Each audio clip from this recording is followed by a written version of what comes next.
Cube classes के YouTube channel पे आप सब लोगों का एक बार फिर से स्वागत है।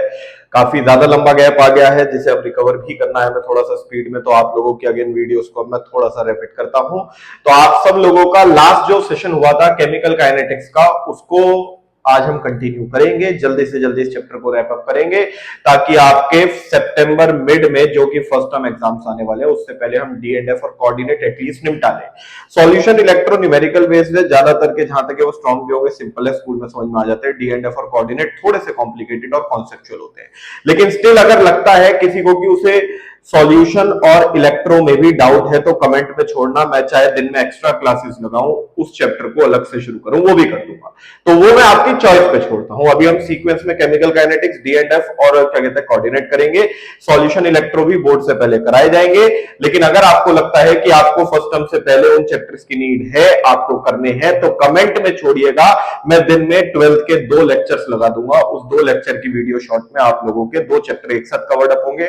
थोड़ा सा आपके लिए मेहनत बढ़ेगी उस स्पीड को टैकल करने में, लेकिन स्टिल हम स्पीड अप कर सकते हैं। तो फिलहाल आप सब लोगों को केमिकल काइनेटिक्स में एक लास्ट टॉपिक जो करना है वो अरेनियस इक्वेशन है। फिर उसके बाद जितने भी एनसीईआरटी के बैक एक्सरसाइज क्वेश्चंस वगैरह सब बचे हुए हैं वो खत्म करेंगे। तो अब हमारा आखिरी टॉपिक एक बचा हुआ है अरेनियस इक्वेशन, उसे निपटाते हैं।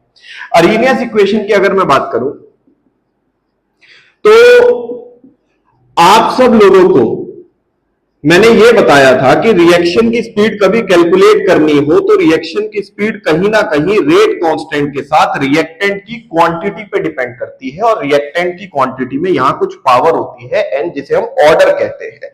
तो करंटली आप सब लोगों को रेट का यह फॉर्मूला पहले प्रैक्टिस कराया जा चुका है, इसके ऊपर हमने क्वेश्चंस भी करे। अब आप सब लोगों को इस वे के की वैल्यू हर टाइम इंटरवल पे सेम लेने के लिए कही गई, और मैंने कहा कि आप कोई भी फॉर्मूला लगा रहे हो जो आपको क्वेश्चन में के दिया हो, फिर अलग अलग टाइम इंटरवल पे अलग अलग कंसंट्रेशन पे के की वैल्यू बिना किसी बदलाव के रख देना। अब समझो के एक सेक्टर से बदलता है, एक सेक्टर ऐसा है जो के पे असर डालता है, वही अरेनियस इक्वेशन ने समझाया। अरेनियस इक्वेशन ने बताया के को टेम्परेचर से बदला जा सकता है, क्योंकि आप एक रिएक्शन में टेम्परेचर बढ़ाओ, आप किसी के नीचे आग लगाओ, वो बुलबुला जाएगा, पगला जाएगा एकदम से। तो हमने यहां पे रिएक्टेंट के नीचे आग लगाई, तापमान बढ़ा दिया, ये पगला गए और बहुत तेजी से टकराने लगे। उस टक्कर से, उस कोलिजन से प्रोडक्ट बनता है, और प्रोडक्ट की बनने की गति, स्पीड बढ़ जाएगी। और अगर स्पीड बढ़ गई और आपने रिएक्टेंट की मात्रा नहीं बदली, लेकिन लेफ्ट हैंड साइड कुछ चेंज हुआ है, तो राइट हैंड साइड भी चेंज होना चाहिए। तो अब राइट हैंड साइड सिर्फ बदलने के लिए बचा के। इसका मतलब टेम्परेचर के साथ रिएक्शन की स्पीड और के दोनों पे प्रभाव पड़ता है मेरे बच्चों। अब वही प्रभाव अरेनियस इक्वेशन ने समझाया। इसका कहना था कि के जो है वो डायरेक्टली प्रोपोर्शनल है ई की power minus E upon R T. हाँ, तो अब इसमें हर एक वेरिएबल का कच्चा चिट्ठा खोलते हैं। इसमें सबसे महत्वपूर्ण चीज है ई ए होता है एक्टिवेशन एनर्जी। एक्टिवेशन एनर्जी एक रिएक्शन को कराने के लिए मिनिमम एनर्जी जिसकी आवश्यकता होती है उसे एक्टिवेशन एनर्जी कहा जाता है। अगर ये एनर्जी आपने अचीव कर ली तो रिएक्शन होगी, वरना नहीं होगी मेरे बच्चों। नेक्स्ट, आप लोगों को आर दे रखा है। आर एक कांस्टेंट है जिसकी वैल्यू 8.314 लेनी होती है। टी टेम्परेचर है जो कि आप लोगों को केल्विन में ही लेना है। अब इसके बाद आप सब लोगों को ई दे रखा है, ये एक मैथमेटिकल कांस्टेंट है, एक्सपोनेंशियल फैक्टर। आपको ई से तो कोई मतलब नहीं, लेकिन ई के इस पूरे वेरिएबल से मतलब है। ये पूरा ई की power minus E upon R T, ये पूरा वेरिएबल क्या दर्शाता है और रेट कांस्टेंट इस पर निर्भर कैसे है। पता चला कि आप लोगों के पास मान लो रिएक्टेंट जो आप मॉलिक्यूल्स रिएक्ट करा रहे हैं उसकी 10 यूनिट्स है, और उन 10 यूनिट से आप प्रोडक्ट बनवाने की कोशिश कर रहे हैं। प्रोडक्ट बनवाते हुए हमें पता चला 10 में से 8 ने एक्टिवेशन एनर्जी अचीव कर ली, यानी 8 वो एनर्जी अचीव कर चुके हैं जो रिएक्शन के लिए आवश्यक है, 2 नहीं कर पाए। तो जो 8 अचीव कर चुके हैं वही रिएक्ट करेंगे, वही प्रोडक्ट बनाएंगे, और रिएक्शन की स्पीड भी उसी से अफेक्ट होगी। तो इसका अर्थ क्या हुआ, 10 के 10 मॉलिक्यूल्स रिएक्शन की स्पीड को अफेक्ट नहीं करते, सिर्फ वही अफेक्ट करते हैं जो एक्टिवेशन एनर्जी अचीव कर चुके हो। तो इसका मतलब रेट कांस्टेंट भी उन्हीं मॉलिक्यूल्स पे डिपेंड करेगा जो एक्टिवेशन एनर्जी अचीव कर चुके हैं, या जो रिएक्ट करने वाले हैं, या जो प्रोडक्ट बनाने को तैयार हैं। और यही वो मॉलिक्यूल्स की तादाद है, फ्रैक्शन है। तो E की power minus E upon R T is the fraction of molecules, fraction of molecules having energy equal to activation energy और मोर देन दैट, और मोर देन दैट। तो इसका मतलब ये वो मॉलिक्यूल्स की गिनती है जो एक्टिवेशन एनर्जी के बराबर एनर्जी कैरी कर रहे हैं या उससे ज्यादा एनर्जी कैरी कर रहे हैं, यही रिएक्ट करेंगे, यही प्रोडक्ट बनाएंगे। समझे कि नहीं समझे?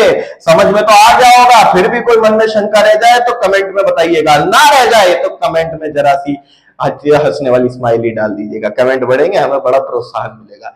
I love you guys. तो फिलहाल आप सब लोगों को यहाँ पे ये जो इक्वेशन बताई है इसका यूसेज सीखना है, लेकिन अब सबसे पहले सब प्रोपोर्शनैलिटी को तो गायब करो। तो प्रोपोर्शनैलिटी को गायब करने के लिए कांस्टेंट आया ए। ए का नाम क्या होता है? ई है एक्सपोनेंशियल फैक्टर, ए है pre exponential factor. Exponential factor से पहला लिखा जाने वाला कांस्टेंट। तो आपको ये ध्यान रखना है कि ये जो वैल्यू है ये प्री एक्सपोनेंशियल फैक्टर के नाम से जानी जाएगी, और इन दोनों की यूनिट सेम होती है, ये डायमेंशन लेस होता है पूरा का पूरा। अब आप सब लोगों को इसके बेसिस पे क्वेश्चन करने हैं, लेकिन एक छोटी सी परेशानी है, इस फॉर्मूले को सीधे इस्तेमाल नहीं किया जा सकता, इसमें कुछ टेढ़ापन करना पड़ेगा। टेढ़े कॉन्सेप्ट लगाएं तो टेढ़े कॉन्सेप्ट में सबसे खतरनाक चीज है लॉग। तो लॉग का इस्तेमाल करेंगे मेरे बच्चों। लॉग का इस्तेमाल करते हुए मैंने दोनों तरफ लॉग मल्टीप्लाई करा, एल एन लॉग के equals to L N A E की power minus E upon R T. L N होता है लॉग बेस ई। क्या होता है L N? Log base E. हमने लॉग टेबल बनाया। लॉग बेसिकली आप ऐसे समझो एक कैलकुलेटर है जो टेबल रूप में लिखा हुआ है, और ये कैलकुलेटर बोर्ड एग्जाम तक में भी अलाउड होता है। या तो क्वेश्चन में लॉग वैल्यू सीधा देंगे, नहीं तो आपको लॉग टेबल अलाउड होगा, आप मांग सकते हैं, मिल जाएगा। इस टेबल को अलग अलग नंबर को बेस लेके बनाया गया। तो जैसे मैंने यहां पे एक्सपोनेंशियल फैक्टर को बेस ले लिया, पाई को बेस ले लिया, 10 को बेस ले लिया। फिलहाल ln वो लॉग टेबल है या वो लॉग वैल्यू होती है जिसमें e को बेस लेके बनाया गया। ठीक है। अब लॉग की कुछ आइडेंटिटीज होती हैं, जिसमें से एक आइडेंटिटी है log a into B will be equal to log a plus log b। अब लॉग की अगली आइडेंटिटी लगाएंगे, लॉग a की पावर x होता है x लॉग a, पावर आगे मल्टीप्लाई हो जाएगी। अब यहां पे अगली महत्वपूर्ण बात, यहां पे ln k equals to ln a minus e upon R T लिखा जा सकता है मेरे बच्चों। ln e गायब हो गया। असल में आप जब भी कोई लॉग वैल्यू निकाल रहे हो और वही नंबर बेस में होता है तो आंसर 1 आता है। log 10 base 10 1, log e base e 1। तो याद रखना log e बेस e 1 होता है। तो इस समय यहां पे 1 आ गया और ये इक्वेशन बची। अब इस पूरी इक्वेशन को बेस 10 में कन्वर्ट करो, जिसको हम पहले भी एक डेरिवेशन में कर चुके हैं। बेस e को बेस 10 में कन्वर्ट करने के लिए 2.303 से मल्टीप्लाई करते हैं। 2.303 log k equals to 2.303 log a minus e upon R T. अब पूरी ही इक्वेशन को 2.303 से डिवाइड कर सकते हो। log k equals to log a minus e upon 2.303 RT। ये हमारे पास फॉर्मूला आ गया। तो आप ऐसे समझो कि इस फॉर्मूले को इस रूप में इस्तेमाल करना है, क्योंकि यहां पावर बहुत बड़ी आएगी। इसे सॉल्व करना बड़ा ही देखो नुकसानदायक, बहुत हानिकारक हो सकता है। नुकसान पहुंचेगा मार्क्स को, और हम ऐसा नुकसान बिल्कुल बर्दाश्त नहीं कर सकते। तो हम इस इक्वेशन को इस्तेमाल करेंगे। भयानक दिखती है पर इससे आसान है, जल्दी होगी। तो आइए जरा अब इन दोनों फॉर्मूलों को इस्तेमाल करने की प्रक्रिया सीखते हैं। इसके आधार पे आपके एनसीईआरटी में कुछ क्वेश्चंस है बढ़िया बढ़िया से। कौन कौन से, आइए जरा गौर करते हैं। सबसे पहले क्वेश्चन नंबर 23, वो तो हम आप पे छोड़ते हैं, आप लोगों ने करना है, वो डायरेक्ट क्वेश्चन है। हम 26 कराएंगे करेंटली एंड 27। 26 में आपको एक इक्वेशन बना के दी गई है, k इक्वल्स टू, यहां पे आपको दे रखी है a की वैल्यू कुछ 4.5 इंटू 10 की पावर 11 सेकंड इनवर्स। हो सकता है यहां वैल्यू कुछ और हो, मेरे दिमाग से स्किप हो रहा हो। e की power sorry, I am really sorry, 28,000 kelvin upon temperature. आपको ये पूरी की पूरी इक्वेशन दे रखी है। इस इक्वेशन में यहां की वैल्यू पे मुझे थोड़ा सा डाउट है और यहां की वैल्यू हमारे करंटली इस्तेमाल पे भी नहीं आनी, तो आप इस पूरी वैल्यू को छोड़ सकते हो, इससे घबराइएगा मत। हो सकता है खाली 4 हो सकता है 4.5 हो, मुझे यहां पे कंफ्यूजन है और हमें इसका इस्तेमाल भी नहीं करना, हमें बाकी के हिस्से को गौर करना है। के की value equals to A E की power minus E upon R T, जो अरेनियस इक्वेशन का सबसे बेसिक फॉर्मूला है, मैंने वो लिखा और मैंने कंपेयर करके देखा तो इस समय 28,000 केल्विन ई अपॉन आर की जगह, देखो टेम्परेचर और माइनस को अगर आप छोड़ दो तो ई अपॉन आर कहीं ना कहीं 28,000 केल्विन के इक्वल आ रहा है। आप मेनली 28,000 पे गौर करो, केल्विन तो इसलिए क्योंकि डायमेंशनलेस है, तो इन दोनों का जो नेट यूनिट केल्विन बचेगी नीचे वाले केल्विन यूनिट से कैंसिल होने के लिए, वो पूरी डायमेंशनलेस वैल्यू हो गई। आर को दूसरी तरफ गुना कर दो, आर 8.314 है, 28,000 इंटू 8.314 आपके पास एक्टिवेशन एनर्जी जूल पर मोल पर केल्विन में आ जाएगी। ये आप लोगों का पूरा क्वेश्चन सॉल्व हो गया।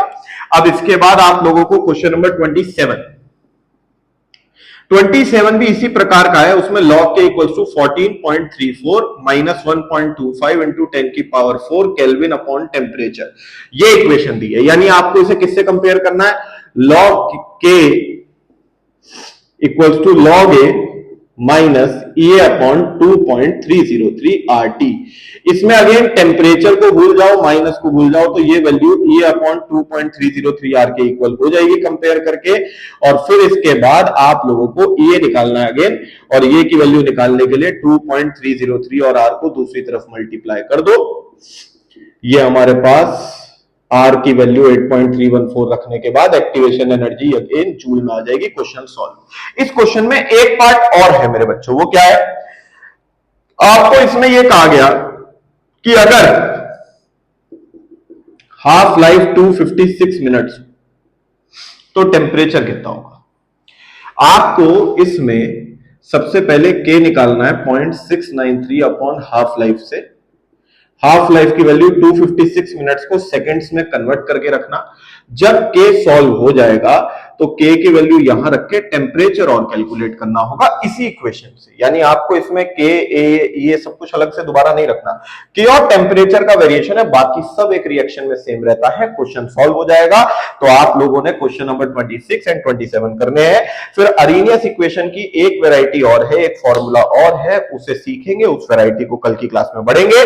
उससे पहले 3 क्वेश्चन 23 मैंने आप पे छोड़ा है, 26 27 मैंने कराए हैं। तो आप सब लोगों को ये 3 क्वेश्चंस निपटाने हैं। कोई भी डाउट हो तो बेझिझक होकर आपने कमेंट में पूछना है। और देखिए, लाइक सब्सक्राइब आपकी जिम्मेदारी है और हमारी जो है हर बार आपसे एक प्यारी सी दरखास्त है, ठीक है। तो आप लोगों से कल की क्लास में मिलेंगे और कॉन्सेप्ट्स के साथ जुड़े रहिए हमारे चैनल पे। जय हिंद ऑल ऑफ यू।